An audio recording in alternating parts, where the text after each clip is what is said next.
Kumapit na kayo, tiyak na tatangayin kayo ang rumaragas ang baha na impormasyon dito sa Pulso. Sa loob ng isang oras, pupulsayan natin ang samot-saring mga kwentong hitik sa mga detalyeng kaabang-aba, katakam-taka at kagilag-gibalas. Ako po si Ivan Mayrina. Ako naman po si Balita. At kasama ang buong tropa, kami ang tagapagdating ninyo ng mga kwentong asintado sa ang Pulso. O naman ang pupulso nga. Kamakailan idinaos ng National Inventors Week at nasa center stage ang ilang natatanging Pinoy inventors at ang kanilang kataktamak ng invensyon.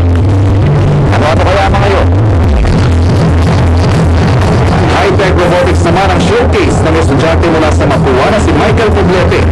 Ang tinatawag nila Micro-ROV o Remote Operated Vehicle kaya raw sumisid hanggang 300 feet sa ilalim ng tubig. Ang oil spill na tulad ng naganap sa Guimaras ang specialization ng ganitong uri ng invensyon ayon sa mga developer nito. Naaalala niyo ba ang kinunang video na ito ng ROV mula sa loob ng pump of fuel oil sa Guimaras?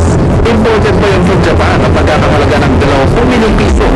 Pero ang na-develop ng micro-ROV na tulad nito, bukod sa hindi mabigat sa bulsa, proudly Philippine made na may pagmamalaki sa buong mundo.